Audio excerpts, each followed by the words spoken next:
આપણા ગામડામાં એક ને એક દીકરી હોય, બાપનો ઘોડી ઉપર બેહી અને 100 વીઘા ખેતર હોય એને શેઢે આટા મારીને વહી આવે, એને આમે ઊંચી આંખ નો થાતી, એને પેરી ચૂડલી તા આજ ખાયા થઈ પાર.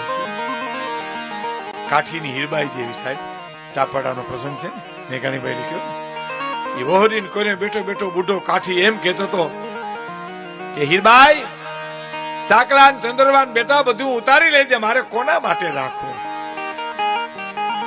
અને ટંકમાં એક નખ પડ્યા ને હાવજના, એ લઈ લેજે. મને એમ હતું તારે ભાઈ થાય તો એને ડોકમાં પહેરાવશું, પણ હવે અમારા ભાણિયાના ડોકમાં પહેરાવજે બેટા, એ લઈ લેજે. અને તેથી નણંદ, એને માં યાદ આવી, એને ભોજા યાદ આવી, એને ભાઈ યાદ આવ્યો. બધું લઈને જરા ઉતરીને તા એટલું બોલી હીરબાઈ, બાપુ આ ઓળકી ગાવ આવીને થઈ મને બળી ખાવા માટે બોલાવે છે, બળી ખાવા ત્યારે.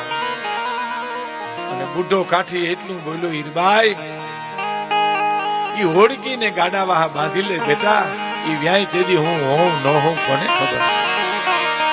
કરિયાવરના ગાડા નીકળ્યા અને ચોરે બેઠેલા ભાઈ કીધું કે ભાઈ તમારે દીકરો નથી એટલું દીકરીને કરિયાવર કરાય નહીં, પાછા વાળો ગાડા. અને મામલો મચાય પેલા હીરબાઈ બધું પામી ગઈ. અને એટલું કીધું કાઠી દરબારને પોતાના પતિને, જવાય તો રાહ જોઈજે, દાગીના બીજો લગ્ન કરી લેજે.